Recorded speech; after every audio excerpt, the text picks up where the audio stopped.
Every day's a trap day. Yes, it is. Yes, it is. Every day's a trap day. I love doing traps. I need future traps. I need future traps. Every day's a trap day because I need future traps. Traps. Traps. You need to do more traps. Don't be small. Do your traps. Da, da, da, da, da.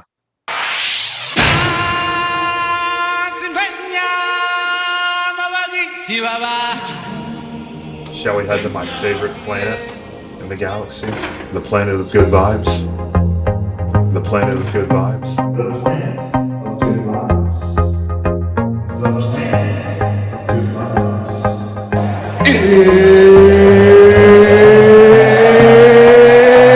It's time!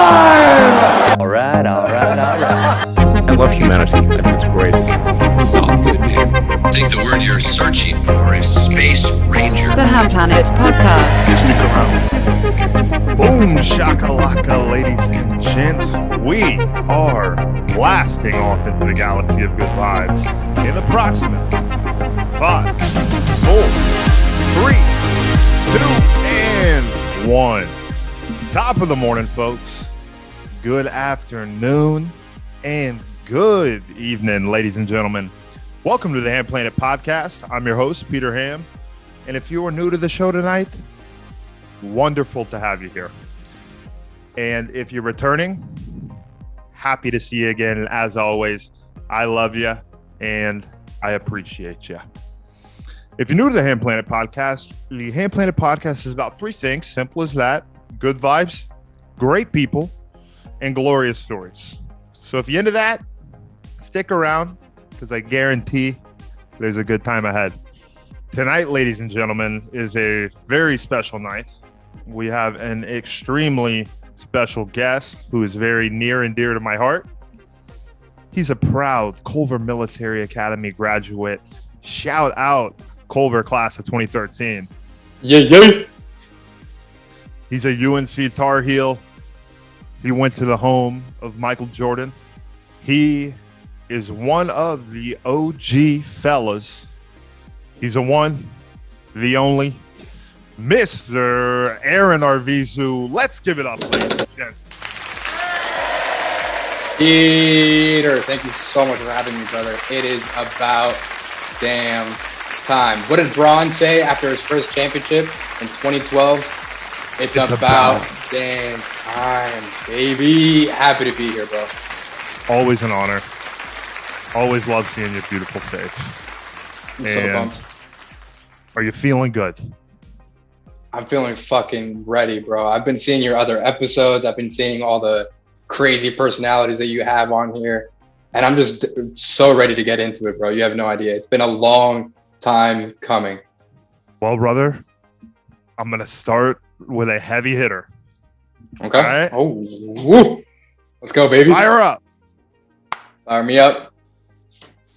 Brother, you know I know you, and you know I love you. Oh, yeah. Some people in the audience may not know who you are. Mm-hmm. So I want to ask, in your words, brother, who is Aaron Arvizu? Damn. That's tough, man. That's heavy. I mean, it's a heavy question, but it's so simple, right? I guess first and foremost, born and raised in Mexico City, but what really defines a lot of who I am is all of the places that I have been throughout my life. So first moved to the US when I was 11, then went to boarding school, then went to school in North Carolina. And so a lot of who I am is the places I've been. But one thing that always remains central to who I am is my family, my mom, my brother, and my dad. They're my rocks, right? My extended family is all back in Mexico City. So everywhere I go, even though I create new relationships, I have a new job, new projects that I'm working on, I always have those people that ground me and who remind me where I'm from and who I am. And that's obviously like my family, who mean, the world to me. And I'm sure they'll come up later. But a huge component of who I am is the places I've been, because everywhere I go, and I think this is something that I have in common with you, And one of the reasons that we've become like really good friends over the years is we always try to like maximize our opportunities wherever we're at and try to really like become very involved in all the communities that we're involved with, whether it be your community in Mansfield before you went to Texas, my community in Montgomery/Princeton, Jersey before I went to Culver.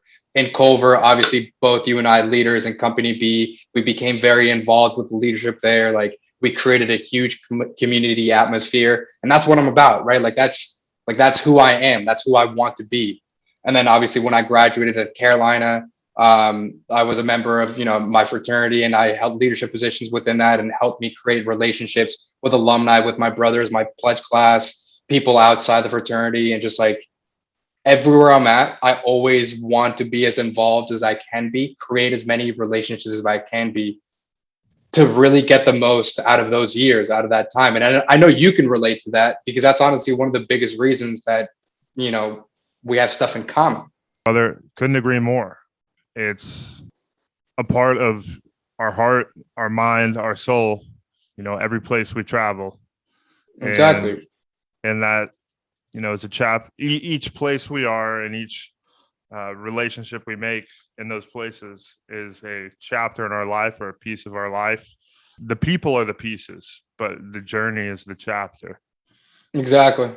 And, I do want to say, Aaron, that's the first time I've asked that question to someone. The first one I wanted to fire it off to, because I like it. I've come to the consensus that it's one of those sentences that we should all be able to answer is, who is blank? And, right. I know who Aaron Arvizu is. He's a leader, an intellectual. He's a damn good public speaker. I appreciate that, my guy. He's one of the most reliable guys I know. I got a whole Santa list of, and it goes both ways. Positive adjectives. It goes both ways, my guy. You know that. But I like that question because like you can always go with the bullshit, like sort of like, hey, what's the 30-second spiel you've prepared to give in a corporate setting or whatever type of setting you want to provide. But as we're getting older, and it sounds weird because we're freaking 26, you're recently 27, but like as I get a little gray and a little white in the beard right here, I have thought about it a little more about like who I want to be, what my 5, 10, 15, 20-year plans are. And so I really have thought about like, what have I accomplished? Who have I become? And would my previous, would my 20-year-old self, with my 15-year-old self be happy with where I'm at right now? And a lot of what I come to, like a lot of the results and a lot of the answers that I have is like, well, really the places that I've been and the people that I've met are really who I am. So that's how I would go with answering that question. And I know we have that in common. So cheers to you, brother. The places where I go and the people I have met are who I am. Exactly. You love to hear it. 100%. Beautiful answer. And you know what? I think anyone out there listening should take that quote to heart. Well, brother, love to see it. Had to come out of the gates with a heavy hitter. I mean, that's a big one. That's a big one, 100%. And just going off that, I know your spirit animal is a bear. Yeah. And, I, in fact, did go to the Baylor Bear University. Yeah. Just curious. Is there any correlation there? Because, I get it. Yeah. Okay, so the bear thing. Where does the honestly, bear come from? The bear comes from the fact that when I was a kid, my parents used to call me, and sometimes they still do in my extended family, like they all call me oso, which in Spanish obviously means bear. And I've just always loved bears.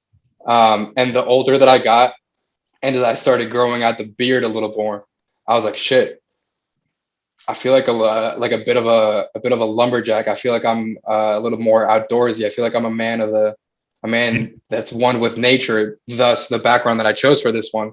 I've just like always. You are one with nature as we speak. I mean, I hope so. Hey, Hey, shout out Glacier National Park. We'll be there next year. But no, man, I've always loved bears, and I definitely feel like I'm trying to get one of the things that I'm sure we'll get into is like, what are some of our goals that we're trying to reach this year and next year? One of mine is to definitely get bigger and stronger as I've tried, as I've gone through my journey of of becoming a unit, so to speak. Yep. And bears are beasts; they're tanks, and so I'm always striving to get bigger and better because people huge bear guys. So it is a huge coincidence that you're the Baylor Bear, as you're known in our friend group. But always been a bear guy myself, honestly. What about you though? I got to know what yours is. I do love bears. I have a Right. very close, deep attachment in my heart to bears. There are many course. times throughout my day where I do, in fact, feel like a live, massive Kodiak grizzly bear. Shockingly enough, we're in a different part of the animal kingdom when it comes to my spirit animal. And my spirit animal is the tiger. Tiger. The tiger. Tiger. Okay. I mean, I see it. Spelled like a normal tiger, not Tyga. Shout out Tyga though, good rapper, but Should have kept Kylie. It's all good though. I don't know his Kylie Tigers. Jenner. Yeah. Okay. Shout out Tiger though. Shout out Tyga. Hello, guy. Tigers really resonated with me one time when I was in Colorado. And I went there for a spring break trip. And, in Colorado, you like to look around and absorb things. Maybe longer than you normally would, in Dallas or in New Jersey. And I was at the Denver Aquarium. And there was a tiger that they had at the aquarium. It doesn't necessarily make sense, but they did. So I remember I stood on the fence like this, I wasn't like a psycho with my hands on the fence, but I was like right up next to the fence for like 5 minutes, staring this tiger deep in his eyes. He was up in the tree, right, or his little tree house. This was a nice tiger exhibit. I mean, this was like the Ritz-Carlton of tiger captivity. Love it. And we had a moment, and I felt like, Peter, you are a tiger. I like it. He's fast, strong, powerful. He's a tiger. So I like spirit it, bro. animal's a tiger. Fuck yeah. So on the topic of apex predators and strength, you have been absolutely crushing it at the gym this year, Aaron. I know. Been trying, bro. I know you've built your own gym, which has been a workout in its own. I know how that goes. And you've came a long way since 2020 started. You were never a swolger in my eyes when we were Nope. Not at all. Culver. I was An athlete, but not a swolger. I was 160 soaking wet, maybe. Ooh, 160?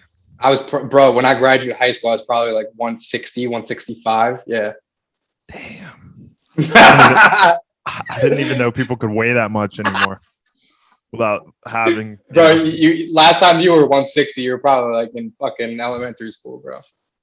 I was 160 in 6th grade.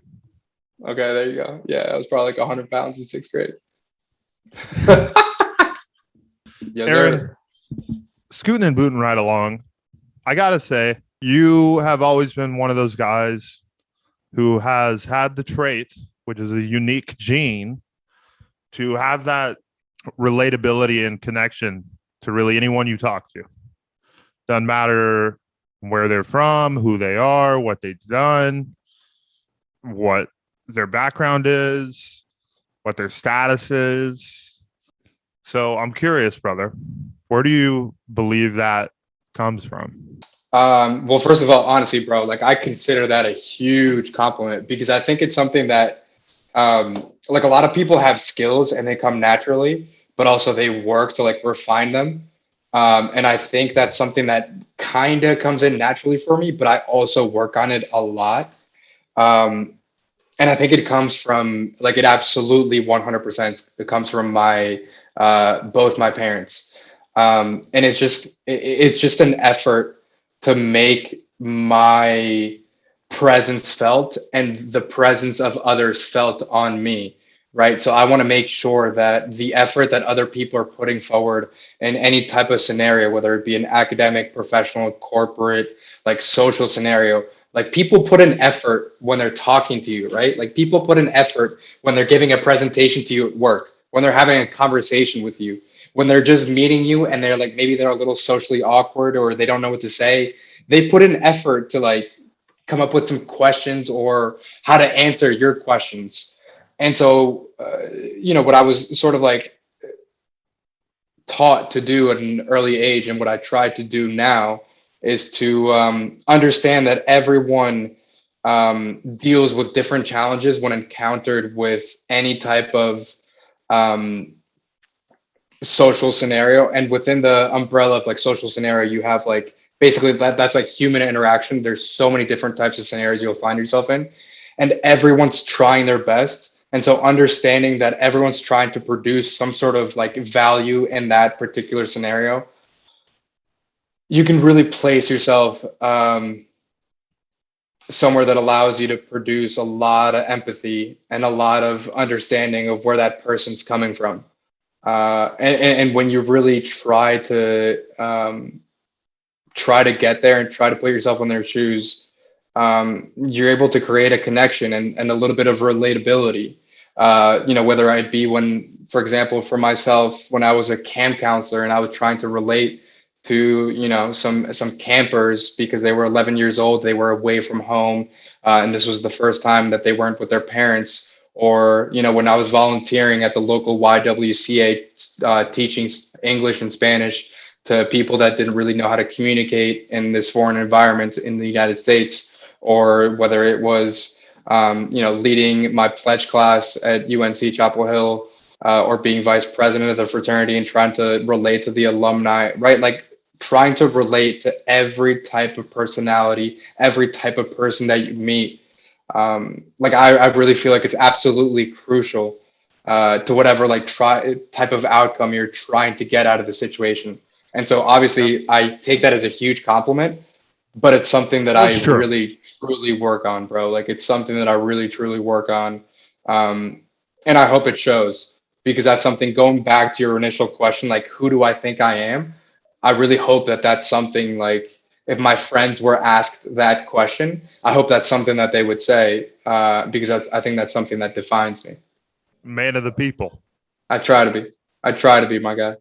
It's a skill that takes continuous practice, continuous uncomfortable situations that you forcefully place yourself in. It's literally a skill that is developed just like building muscle is.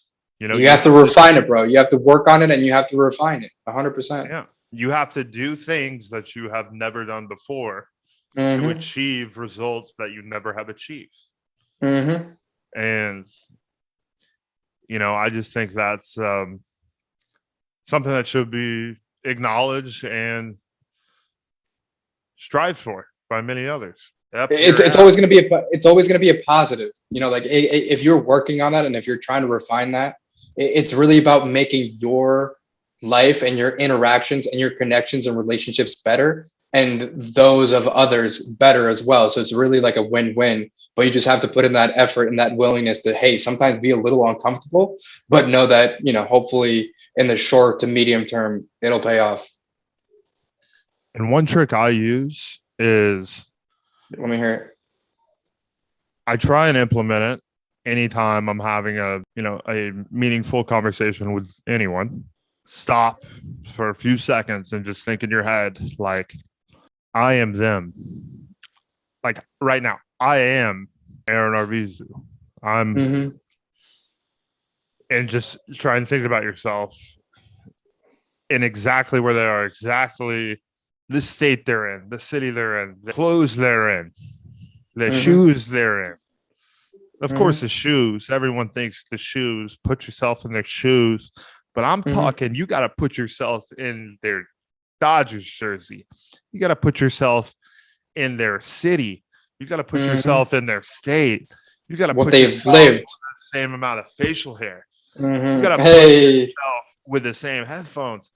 You have to be able to compartmentalize and absorb and assess and analyze exactly where they are, what they're doing, what they experienced today, how they felt, what might have occurred, and just reach out in your mind, try and grasp that.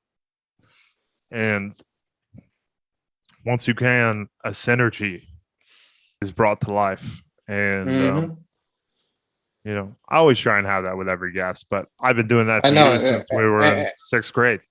Yeah, and that's something that we have in common. That's another reason why we're friends, because you can see when somebody else is trying to do that, and like that's something that, to be completely honest, sometimes you want to be friends with somebody that shares similar goals and traits, that you have. Right. Sometimes you don't, but like that's definitely, I feel like, one of the reasons why, going back to some of the stuff that we talked about, that's one of the reasons why you and I have remained friends for so long. Having that man of the people gene. It's not something we have. It's something we are continually trying to strive and sharpen. And I mean, because you have to be humble enough to understand that, like, you don't got it like everybody else got it, right? Everyone has it to a certain extent. Some people got it way better than others, right? I feel like there are certain celebrities, certain politicians, public speakers, whatever, that have it way more than others. But on a personal level, you have to humble yourself enough to understand, like, at what level you're at and like how much you need to work on it, to be where you want to be, Completely agree, brother. So that brings up an interesting thought that just jumped into my noggin. Let's jump right in. We all come from different backgrounds. We all have different stories. We all have different circumstances that we face. We all have different problems, challenges, so on and so forth. And we all have some pain that comes with that. Oh, yeah. One theory and philosophy that I have, and this is a generalized statement, is that we all experience the same amount of pain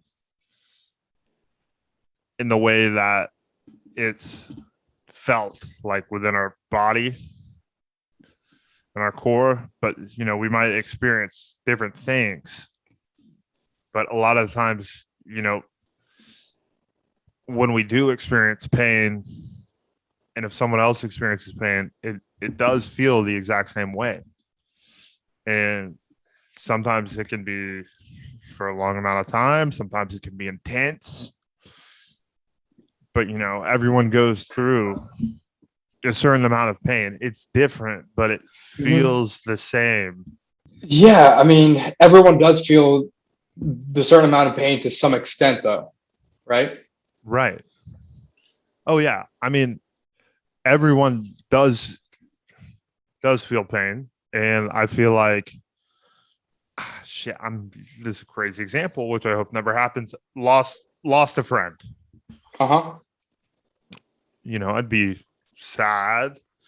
There'd probably be a spike of just rampant emotions that keep me up, can't sleep, can't really think straight, crying, that type of pain in a brain of a 4-year-old. Maybe a toy is taken away and never given back. That same type of progression occurs. Yeah. And the scenario is always different, but the emotion of the pain is still the same.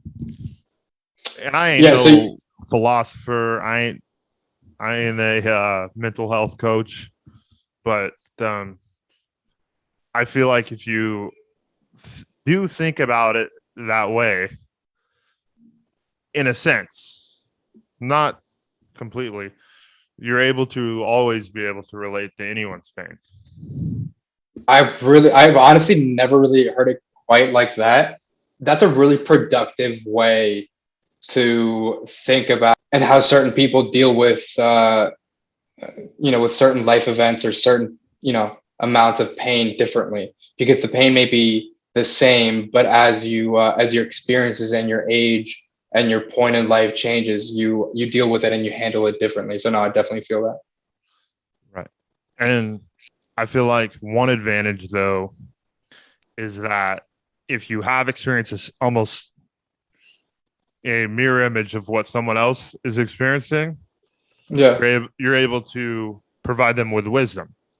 Mm-hmm. Whereas maybe if you haven't experienced it, at least you're able to relate to them on the pain understanding scale. Mm-hmm. I'm with you. No, I really like that, Pete. Because honestly, I feel like I've like felt that, but I've never thought of it that way. I think it's important to. And Yeah. one of the biggest things people feel, sadly, I ain't trying to do a dark take, but it's true. Pain is felt a lot, sometimes a lot more than love Sure. for No, some 100%. people. Yeah, So if you're absolutely. able to provide love to someone when they're in pain and be understanding of it and be there for them, be a damn good friend or be a damn good teammate or be a damn good supporter, brother, dad, mom, uncle, anything, fan, Mm-hmm. Mm-hmm. Yeah. you know, you build that connection, you build that synergy. No, I like it a lot. Love to see it, brother. But we're good vibes here. No pain in the galaxy. No Good pain, vibes. no pain. Fuck yeah. But always cheers, my guy. But Always always acknowledge. good to. I mean, you gotta acknowledge it. Because it's a fact, and the way you thought about it really makes me think about it a different way. So I like it. Brother, good. I mean, it's something that is on my mind a lot. Is I know that a lot of people I love, honestly, everyone is feeling pain in one area, some way, some way that maybe has never happened in your life, but everyone's got something that's they're waiting to get to this milestone and they're just Mm-hmm. grinding their ass off to get there. It's just a big way you're able to synergize with people. And I feel like Yeah. Understand where they're at and understanding that you don't really know all the pain that they felt opens up a new way of thinking how to relate and how to connect to others. Back to the point, back to our discussion about like relationships. No, I absolutely think that makes sense. what was a experience that gave you a lot of pain? We Give me a asking the second to think hard about this one. questions. No, I mean we're getting into it here at the Hamm Planet Podcast. Let me refill my drink real quick Yeah. and get right into it. You're my best friend, so I have to know this. I mean we have to get You're into it. one of my top best friends. We've Honestly, an experience that brought a lot of pain would have to be the culmination of a lot of shitty things that happen in your life. You feel me? Because like I've definitely had a lot of shitty things happen in my life, but when like one of them after the other in a short period of time, just like descend upon you and you have no idea how to deal with them and you feel a little alone, a little lost, confused, and unsure of what's next. You really have to like look at your cards, see what the dealer dealt you, and like do the best with the cards that you're dealt. Like you have to play the hand that you're dealt. And so I really found myself in that position like early last year in my personal life and my professional life, in so many different ways with friends, in my love life, in my work life.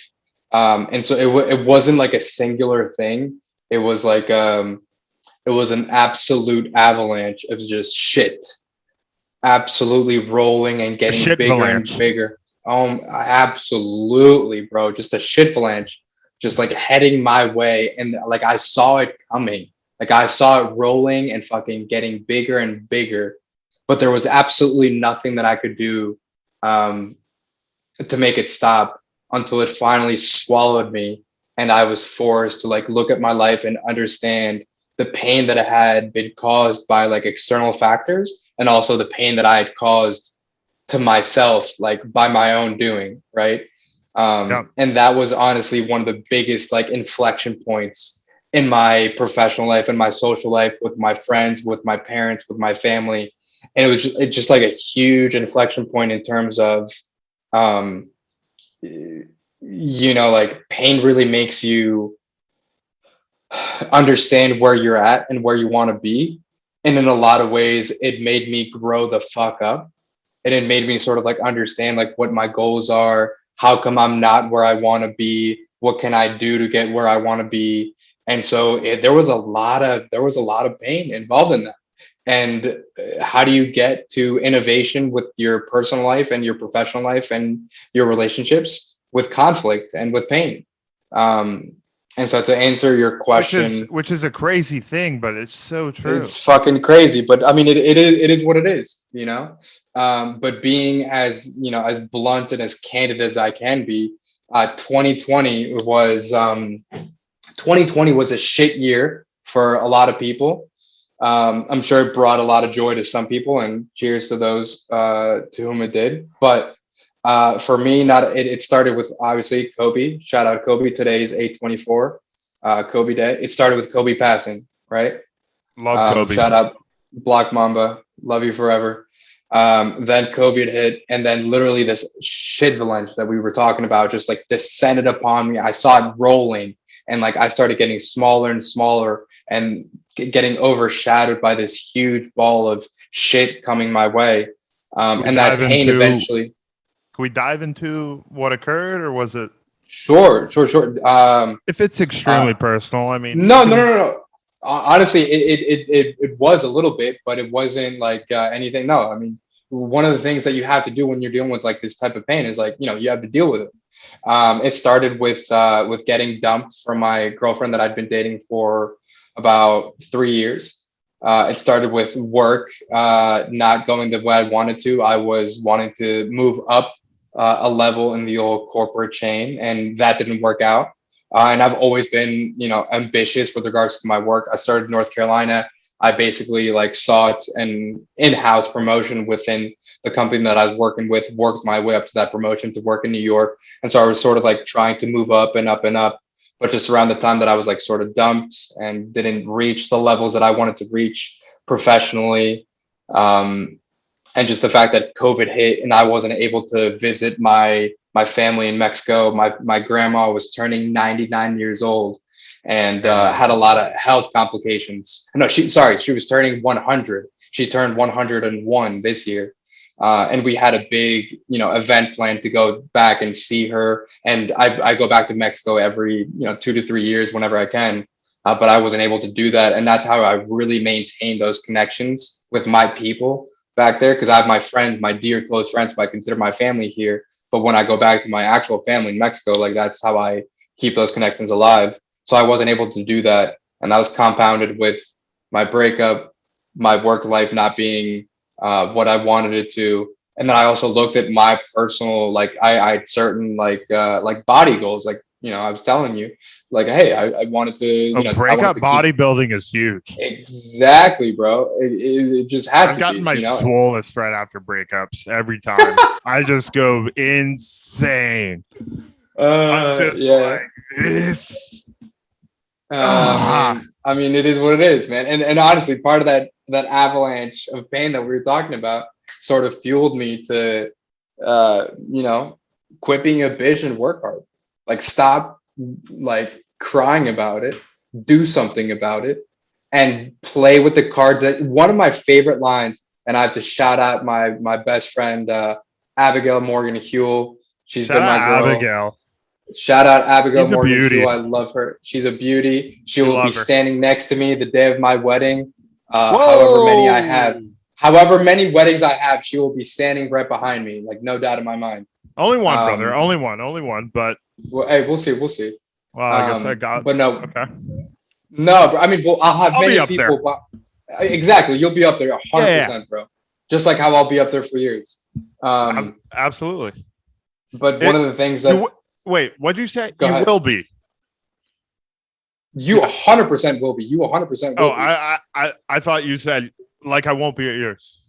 No. Like I will be at yours. Oh, you will. Yes. Okay. Yeah, I know you'll have a bunch of like you're gonna have some tough decisions to make because you can't have 50 people up there, Pete. You can't have 50 people up there, I'm capping it at 20. bro. Capping it at 20.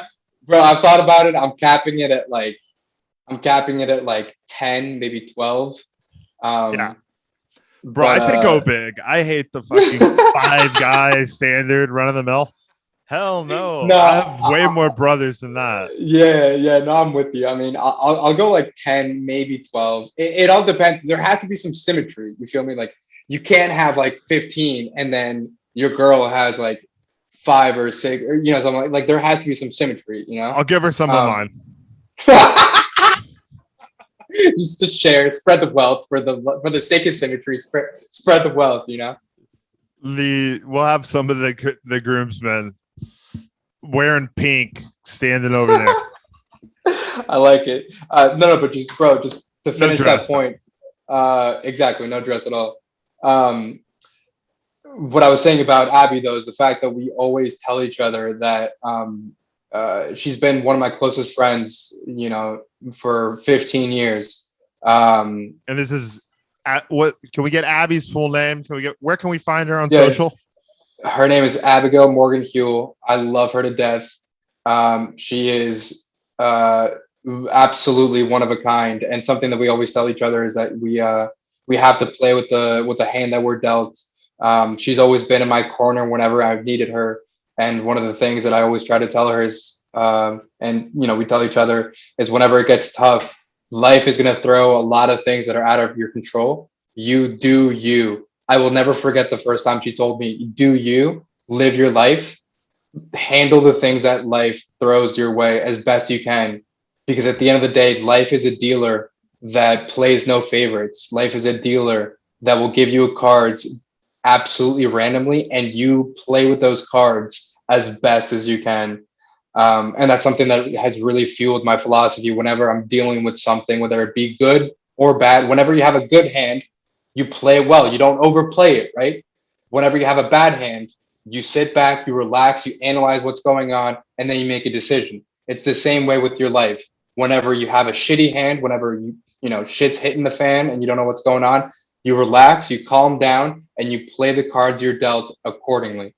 So just had to give her a shout out and let you know that's absolutely that's huge for me, brother. I couldn't agree more. Spot on across the board. In the grand scheme of things, we are just some sort of chimpanzee descendant flying around on a big marble in the middle of space. Yep. I know that's a crazy analogy, but it's true. Isn't that insane to think about? I mean, it's insane to think about, but it's fact. No, but it's facts. It is what it is. You said it because it's honestly it's true. Like it comes from somewhere, and like I fuck with it. Honestly, I feel like it's something good to understand and compartmentalize, because especially when shit's hitting the fan, it's good to remember that, we're just flying around a massive marble in space. Mm-hmm. And don't get me wrong, everyone's life will have a legacy of its own. And if anyone's the biggest believer in the importance of legacy, it's me. But when things are going wrong or when shit's hitting the fan, that's when it's good to take a step back and just say, hey, we're here just like everyone else. Let's have a little fun. Hey, let's be happy. Fucking on the marble anyways, I might as well have a smile on my face. Exactly. I love it, Pete. Have a little fun during it. Fuck yeah.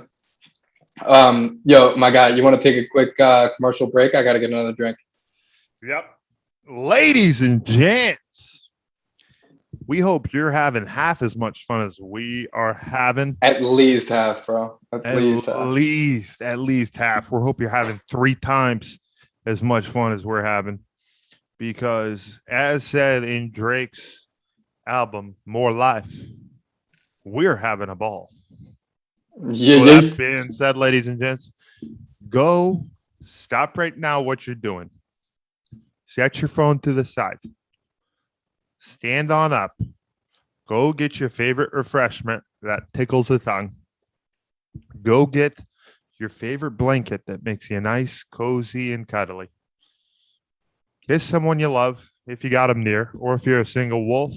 What's Gucci? What's Gucci, ladies and gents? It's your good friend Commercial Break Peter here to let you know, for one reason or another, we're taking a quick break.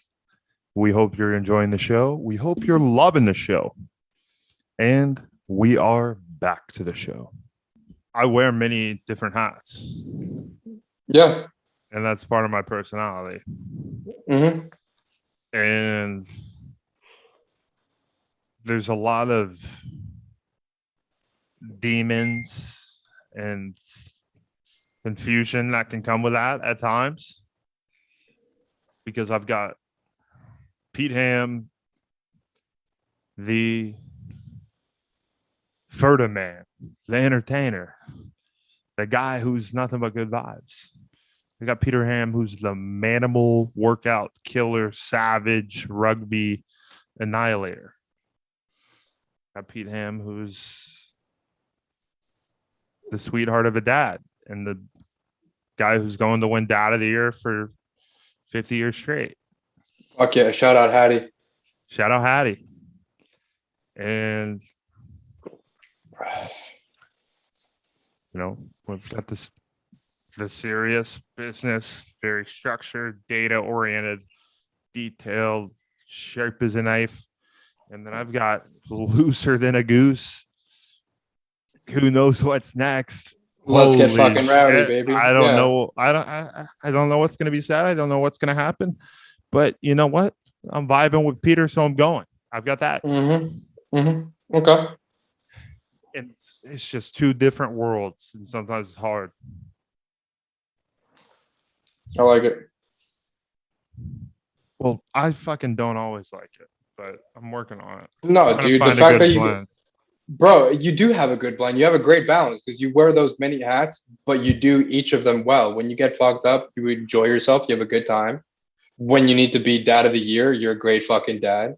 When you need to work hard, you work hard. And when you want to have a fun time with your boys, you go fucking nuts. But responsibly so, bro. You're good. Like, you have a great fucking balance. Brother, I appreciate that. It means a lot. Of course, dude. One thing that is key to having that balance is, one, not getting arrested. Yeah. And 2, Huge. subliminally thinking about how your actions can affect the other areas. Yeah, I agree. Which my 3 areas have an unusual, interesting intertwining. Because a savage and a leader plus a sweetheart dad to a beautiful little girl. Mm-hmm. That's 3 completely different realms of life. Yep. It's a beautiful thing. We're going to figure it out. We're still young. You're still young. You got to figure it out, but you're gonna fine tune it, and it's only gonna get better from here, bro. Definitely don't have it figured out. I think you do, to a certain extent. To a certain extent. More work to be done. Always, there's always more work, and if you think you're done, well, then you're lying to yourself, or you just don't know where you're at, and that's how I feel. Cheers, bro. Cheers, bro. Did you just pour that out of a pirate bottle? Was that a bottle of loot? Bottle of fucking sangria. Sangria. Boom, baby. I always wondered, why do they put sangria in different types of, like a glass gallon or a little Yeah, this ranch bottle's can. fucking. Yeah, this bottle's weird. I don't know, bro. That's a ranch. That's a ranch can. Mm-hmm. Right? Yeah. Yeah. Yo, speaking of getting arrested, check this out. No shit. I told you in my questionnaire. I told you I became a citizen literally 2 months ago. Brother, I know you Oh. did. That was all my. That was my I second got my question. I got my passport, baby. Hey. Put it in the Bro, fanny. Carry it everywhere. check this shit out, bro. I love this. Yeah, bro. The fact that you carry your passport in the fanny, bro. I've literally told my friends about your fanny, and it's like, bro, a lot of the shit that you do doesn't fit the regular person. You know what I'm saying? Like the way you act and the way, but like it fits you, bro. Like this is no, I'm not It's very throwing, true. I'm not throwing shade. I'm just saying like it fits you, but it doesn't fit the regular person, you feel? So like, just know that like you are like, a lot of my friends know about you like third hand, and it's like a lot of them cannot wait to meet you, bro. I'm telling you. Well, I love him. Can't wait to meet him too. Fired up to meet him, as a matter of fact. 100%. And I want them to know that they need to pause the podcast right now. Go to Amazon, type in tactical fanny pack, purchase the first one at the top under the sponsored item. Never buy the sponsored item. It's always a scumbag, not good company who's got bullshit reviews. Get that tactical fanny. Get 2-day delivery. Get it shipped to your doorstep. Rip open that box. Slap it on. Put your passport in there. Put your wallet. Put your keys. Put your whatever you need in there. And get ready to take on the world. Fuck yeah. Because the fanny pack is Ferga. Pays dividends, bro. It pays Absolute dividends. dividends. The main thing I love about the fanny pack is that I can karate kick anyone in the chin at any moment when I have it on. And just knowing that you got that in your back pocket. Old Bobby getting groceries with his iPhone 8 Max in his pocket, his cholesterol pills, and 37 Viagra in the left pocket. Yeah, definitely holding some Viagra. He can't do that. He can't pick up his leg. No shot. He can barely walk. Yeah. It's good to have the agileness. It's good to have the I might have to buy one readiness myself. I fucking love it. Please do. Oh, well, one thing that's been coming into style nowadays, I don't know if you've seen it. Satchel. The satchel, and as the well as satchel. They're doing all types of Bro. vests and whatnot. Yeah. I tell you what though.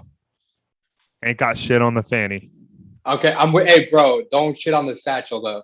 I would break it out. It's somewhere in my shit right now, but I have a satchel, and every time I wear that shit out, I get so much shit for it because I'll have a button up and like the nice pants and the loafers, and I'll be getting ready to go out, and I'll just have the satchel. I'll walk in, the pregame will stop, music will stop, people will look at me like, Aaron, what the fuck? And I'll just be like, hey, I need to keep my shit safe. I got the satchel. I'll have to show you a pic, bro.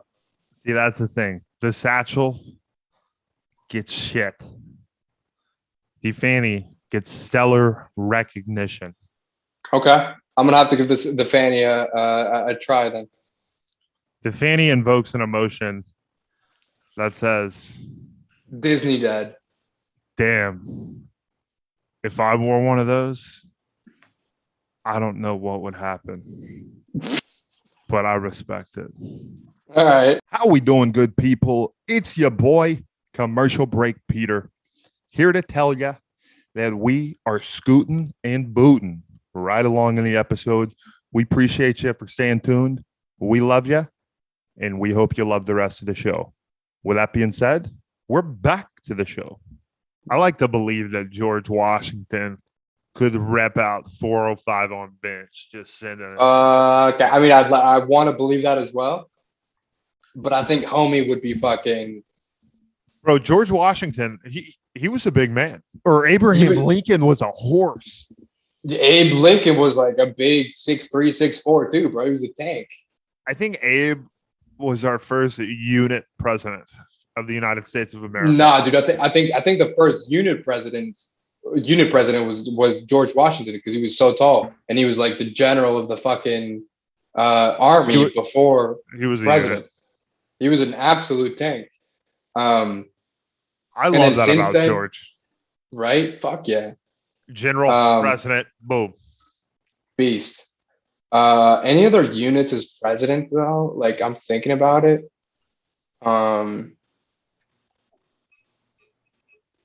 I mean, Dwight Eisenhower was a fucking 5-star general who was, involved in major wars before he was president, even though physically he wasn't a unit, like career-wise, he was an absolute fucking tank, right? But like physically imposing figures as president, I don't think there's been many, bro. Yeah. I don't know about that. Most units are doing unit things. Yeah. And being president is not one of them. Huh? Yeah. Which who knows? I might have a go. Hey. Probably not. I'd vote for you, bro. I'd vote for you. Maybe something in Texas, the old Texas governor.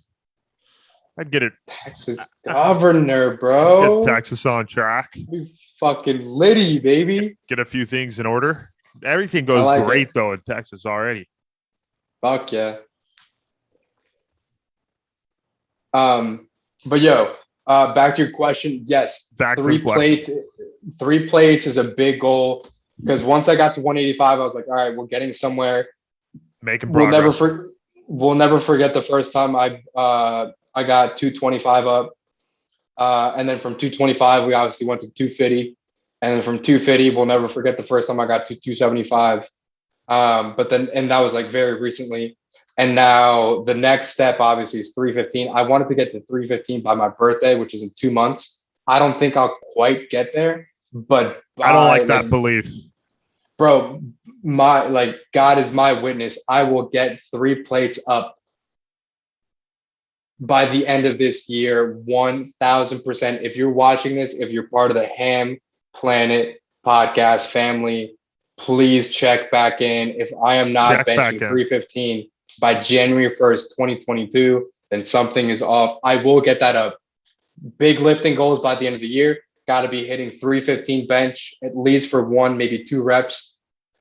Got to hit the 5, at maybe least 505, 510, maybe 3, 510 deadlift.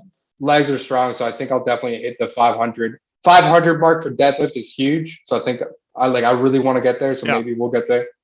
And another body goal that I want to hit right now, I can dunk. I have smallish hands, so I can't dunk. I can't palm a basketball, but you're I love slam dunking the basketball. I'm slam dunking a tennis ball. What I want to slam dunk by the end of the year. What I want to slam dunk by the end of the year off the dribble is I want to off the dribble dunk a basketball. Yam Nation. That's the goal. So not only get strong, but stay explosive and fast so that we can yam a basketball. So 315 bench, 500 deadlift, and dunking a basketball by the end of the year. We'll see. We'll try to make it happen.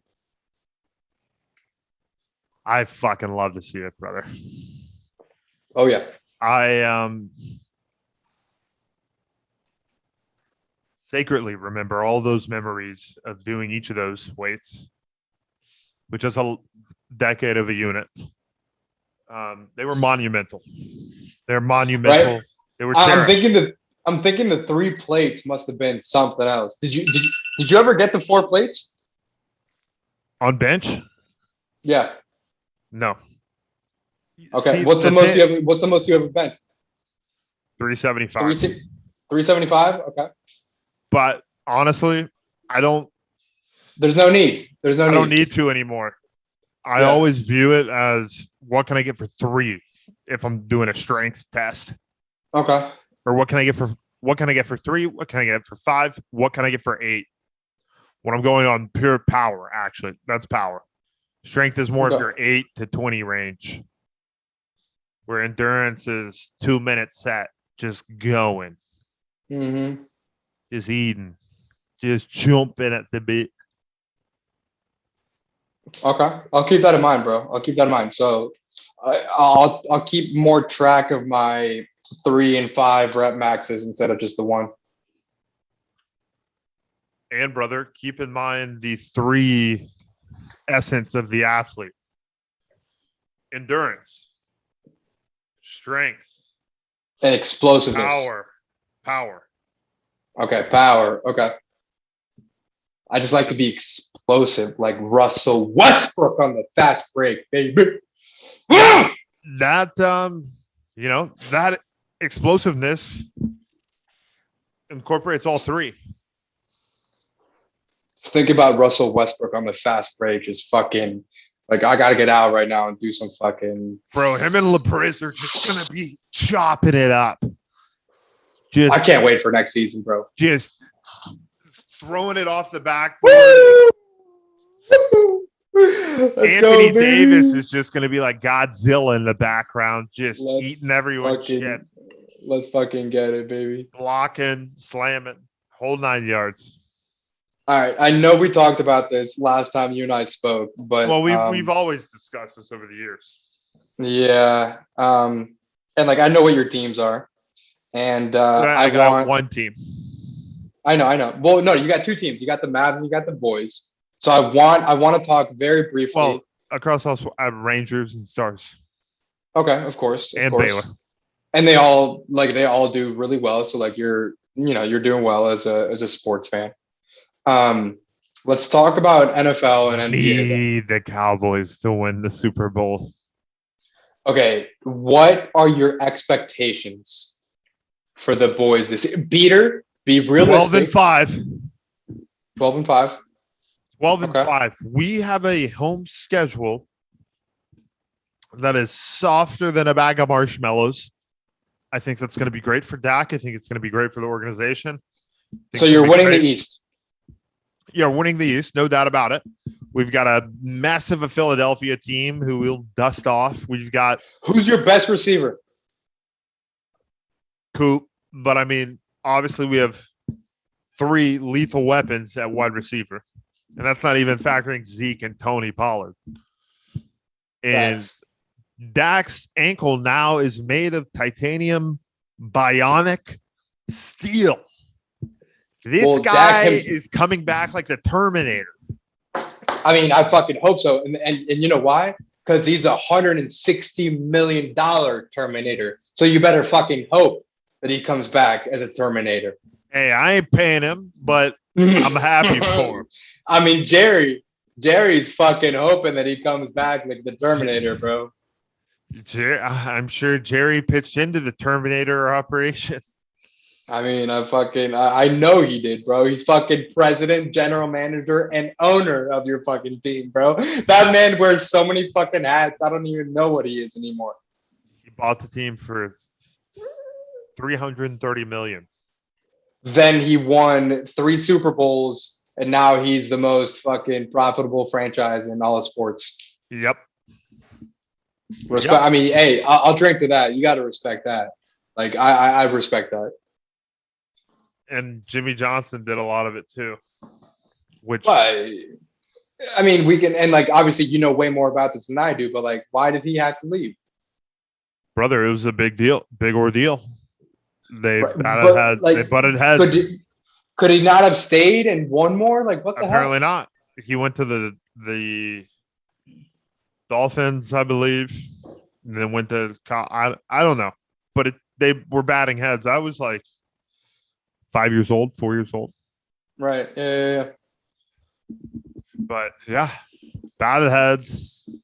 Something didn't go right. Something hit the wall, and yeah, Jimmy Johnson. He was one of the most amazing coaches the Cowboys have ever had. And I know this because I do remember watching him a little bit. And I do remember his legendary speeches that they would show. I mean, I've watched them on YouTube now 1,000 times, but Jimmy's just the ultimate motivator. Seriously, if you're feeling in the shit or you're not feeling too hot or you're having a rough day, type in Jimmy Johnson's speech. Jimmy Johnson's speech. It will get you sparked up, fired up, dialed up, tuned up, ready to attack and conquer the world, anything ahead of you. Okay. It's the greatest coach Dallas has ever seen. Okay. I like it, bro. I like it. Sorry, you were gonna ask something before I got into the whole Cowboys situation.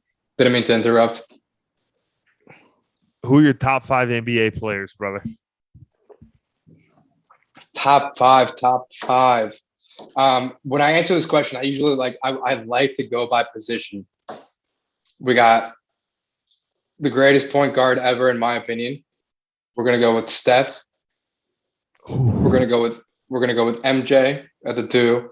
We're gonna go with the greatest small forward / second best player ever at the 3, LeBreezy. At the 4, I go back and forth on this, but I have to give this man some credit. He doesn't get the credit he deserves. Timmy Duncan at the 4.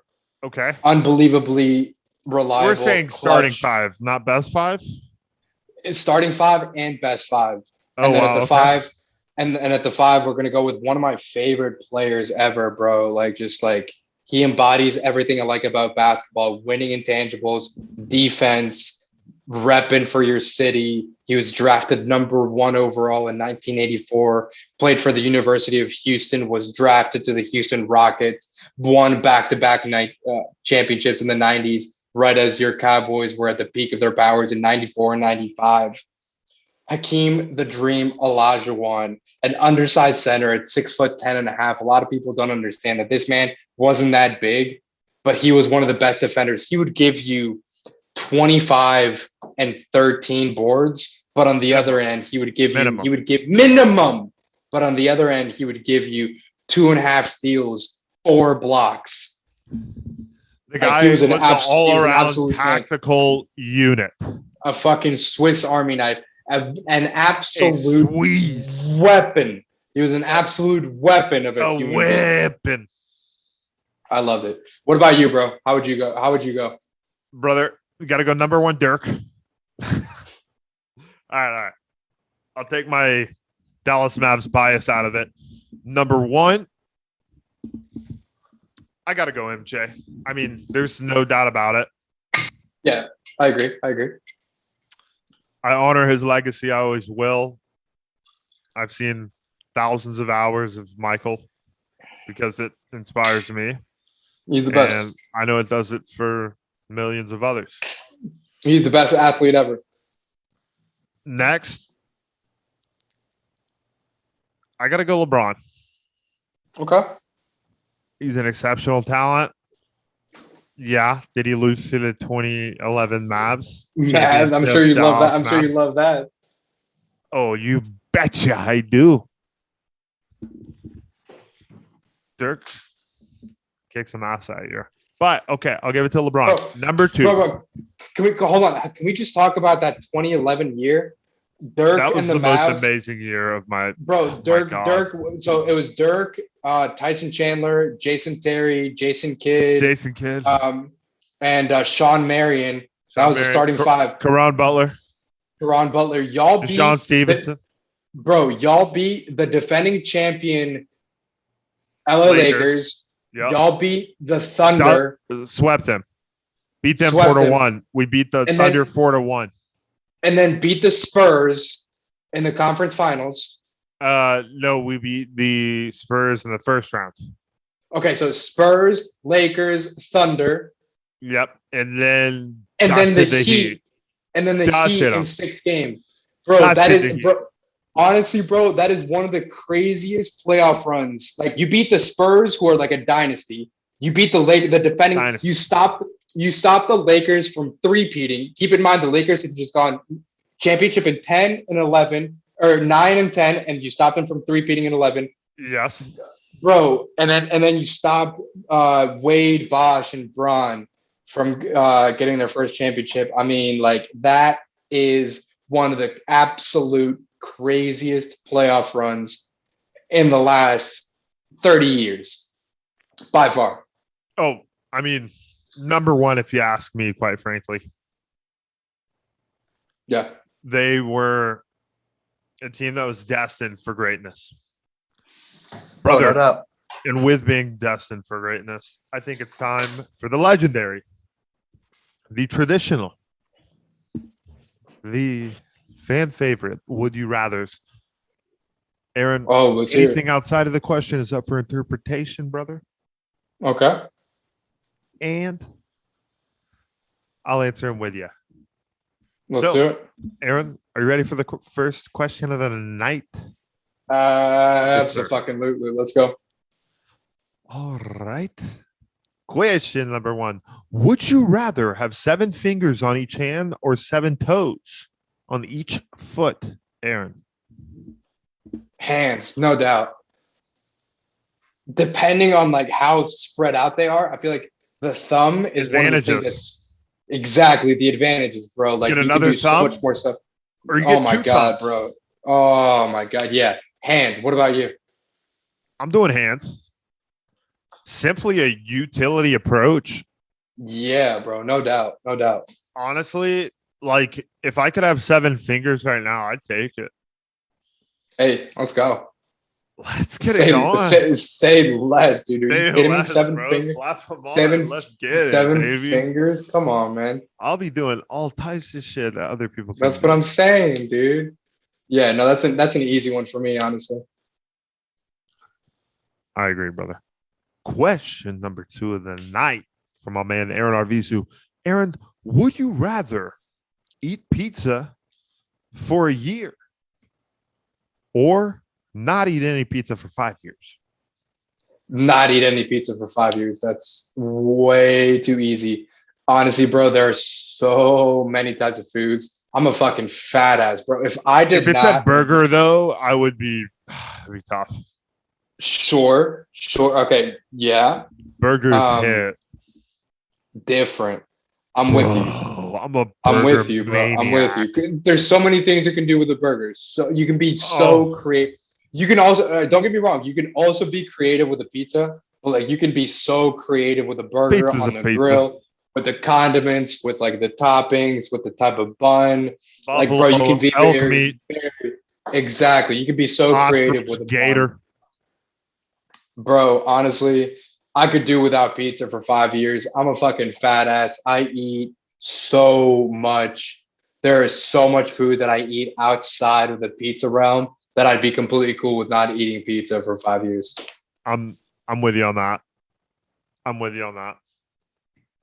Brother, love to hear. Third question of the night.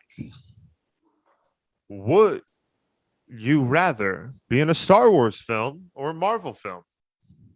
Marvel, 100%. Huge Marvel Avengers guy. Marvel Universe. I've watched 1 through 22. Love Marvel, bro. Woo! Yep. I'm a fucking nerd when it comes to that shit, bro. You? Favorite Marvel movie? I'm gonna have to go with the first Iron Man because that started it all. Yeah, that was the catalyst to like Robert Downey. It's just a hound and a half, bro. He's a fucking beast. The way he plays the character, like the character himself, the way the series started and ended with I am Iron Man, and then I am Iron Man at the end of Avengers when he, snaps his fingers and everything is saved. Immaculate. Bro, I fucking loved it. So that's an easy one for me. The ultimate showman. Robert. Oh yeah, exactly, bro. You said it, bro. I love it. I need to get one of those Iron Man suits. I need to get a hold of Robert and give him a ring-a-ding-ding. Let him know, hey, Robert, Peter here, checking on in. How we doing, Chief? Mm-hmm. Could I get the old Iron Man suit? Rent it for a couple of days. Just pay the rental fee, no biggie. And, maybe go have a couple brewskis after, Ferda. Yeah. Absolutely. Just get back to me when you can. Talk soon. Yeah. Robert's just a beauty and a half, an inspiration, to be quite blunt. Aaron, question number 4 of the night. Brother, are you ready? I'm ready. Brother, would you rather always have wet socks or a small rock in your shoe? Bro, wet socks would fucking reek. Like that smell would just be Nasty. fucking rancid, you feel? So like I would go with the rock because eventually like it would hurt so much that I feel like my human powers would like adapt to it and be like, you know what? We got you. And I would no longer feel it as an imposing presence. So I'd be able to carry on with my day. I'd be on and about. Yep. Whereas the wet socks would always be just like, I would feel it and it would, the smell for me, bro, would just be a lot. You? Nasty. I'm going rock. I feel like I always kind of got a rock in my shoe. Hey, okay. It's always something. So that to me isn't that bad. Okay, brother. Next question. We're going rapid fire. Fire me up. Fucking Fire you Let's up. get it. Let's Brother, go. would you rather win on Survivor or on The Bachelor or on The Bachelorette? I'm gonna go with Bachelorette is the one with one girl and multiple dudes, right? Like all the dudes. I don't know. I've seen like a few. I don't know. All right, so I know my girl. Shout out Danielle. I know she'll watch this. Hey, Danielle, we love you. Hey, what's up, D?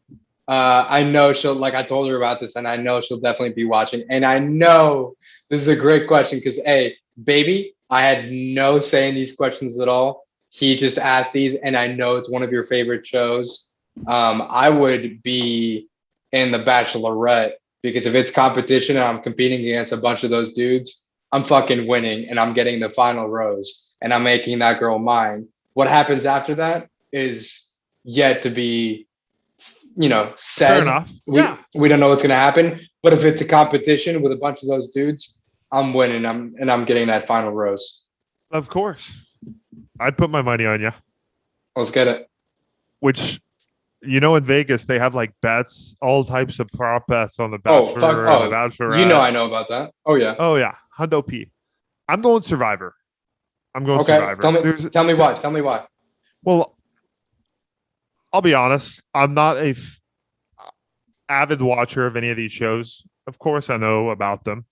But Survivor, that's an accomplishment. It's true. I mean, the other ones are about love, which is just as equally as it's a heavy, feat.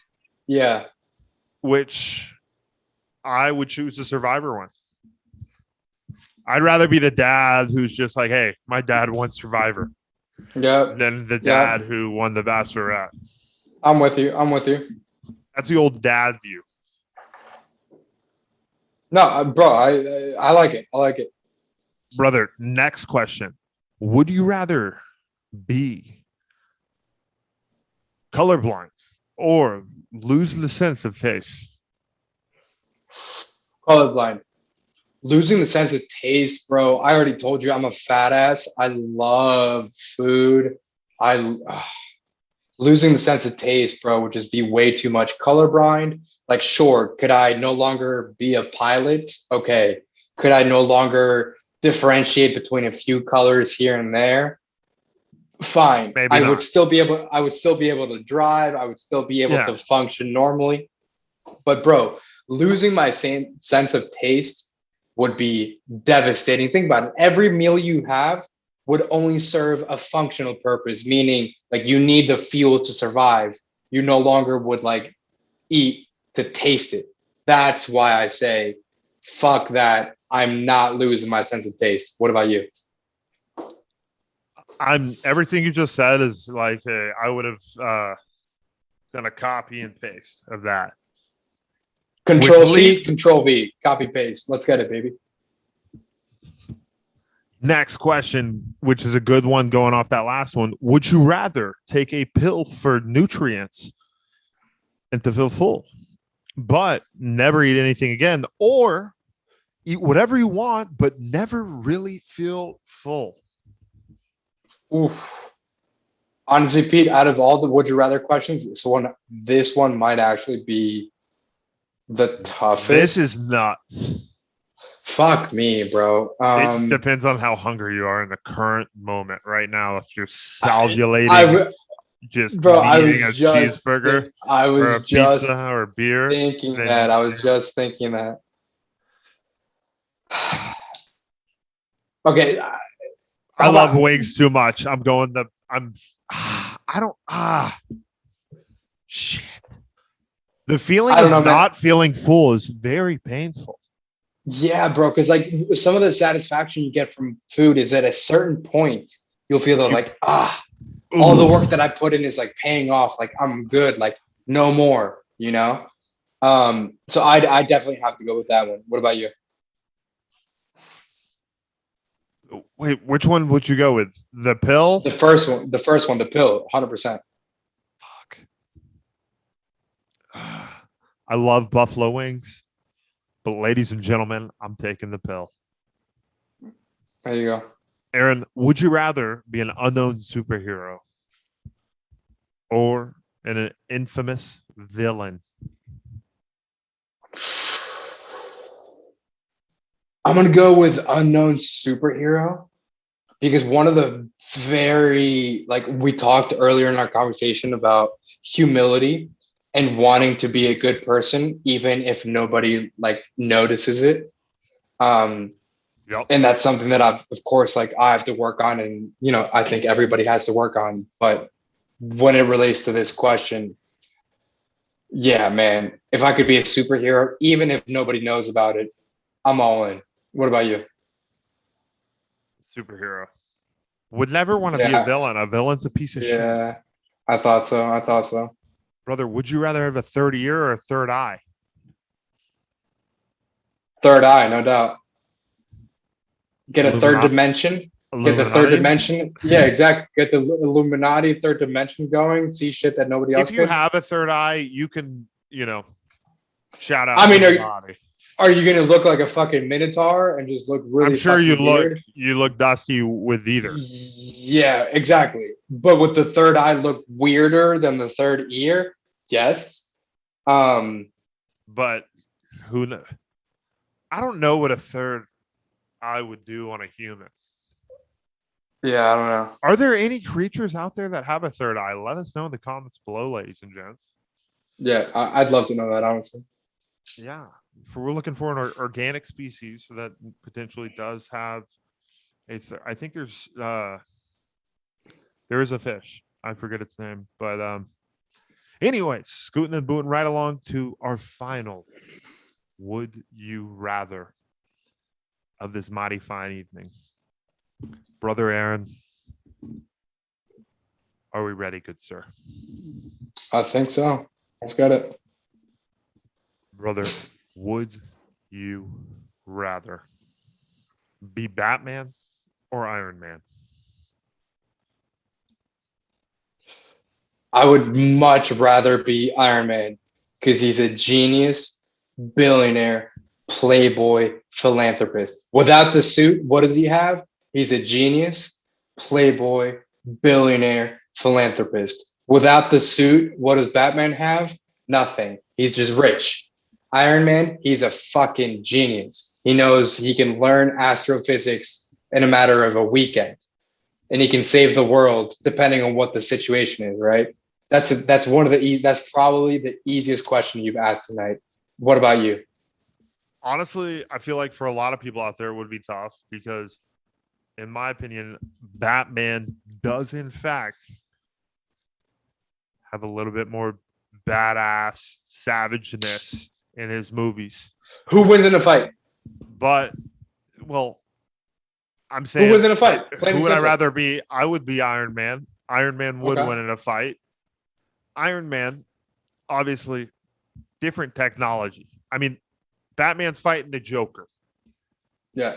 Iron Man's fighting Iron fucking Man Thanos. fighting like things from outer space who have Yeah, bro. all types of fire and flames shooting out of any area of their body. I mean, it's nuts. Iron Man is different on a different dimension. He's built different, quite literally, bro. He's built different sorts of talent. So I would rather be Iron Man as well. I'm with you. Brother, speaking of Iron Man, I got to say tonight has been rock solid, sharp as a knife. One for the books, one for the history lessons. One of many, bro. One of many, because I definitely know that we have multiple episodes ahead on our docket. Mm-hmm. Because Aaron, in fact, is going to be coming to a Dallas Cowboys game. And we within the next few months. Cheer on the Cowboys, America's team, best team in the NFL, to victory, baby. And you love to see it. Let's get it, baby. Aaron, brother, if I was with you right now, I would give you a hug. But I can do it. Cheers, my friend. My guy, always a fucking pleasure. You know that. Brother, always an honor, always a pleasure, always a fantastic time. I'm glad I was finally on. Great fucking conversation. You know, I want to, when you become famous and fucking don't have enough time for all of your previous guests, I hope you give me the time of day, brother. Brother, every guest is so special to me. And that's what makes the show special to me. And I hope maybe other people out there view that or understand that. Mm-hmm. Because every episode, I learn so much and absorb so much. And I feel like it is one of the ways I need to learn, and learn best is through having a good old chat, sitting down, catching up, shooting the breeze. And putting it all out there, man. Putting it out, put all your cards on the table, be on the same page, and shoot the shit. Don't have a filter. Let it all out. You're among friends, and let it happen. Just let it come to you and let it happen. Yes. Couldn't agree more, brother. Spot on. Preaching. Fucking Hallelujah. preaching. Amen, bro. Hallelujah. Praise Jesus. Oh, what a night. Do you know that song? Oh, what a night. We've had a hell of a night, ladies and gents. We hope you have had a fantastic, phenomenal, beautiful evening, because we love you. We appreciate you. And without you and your support, none of this would be possible. So They make it all possible, my guy. nothing but love. And that's all you'll ever get from me. Aaron, what a distinguished honor. Aaron, where can we find you on social, or where can we find you wherever? My guy, you know, it's always on social. It's just my first _ my last, Aaron._Arvizu. Love to And see wherever your audience needs to find me, they can reach out to you. And that's the best way to get at me. I love to see it. I love to see it.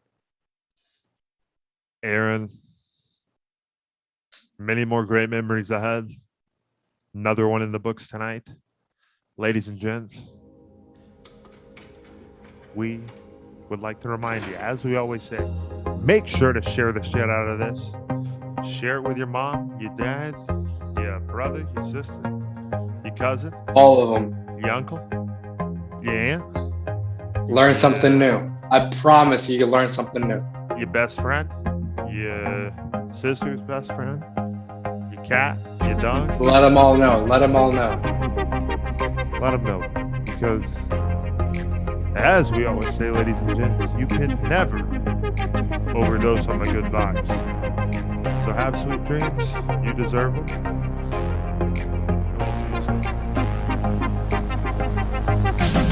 Peace out, ladies and gentlemen.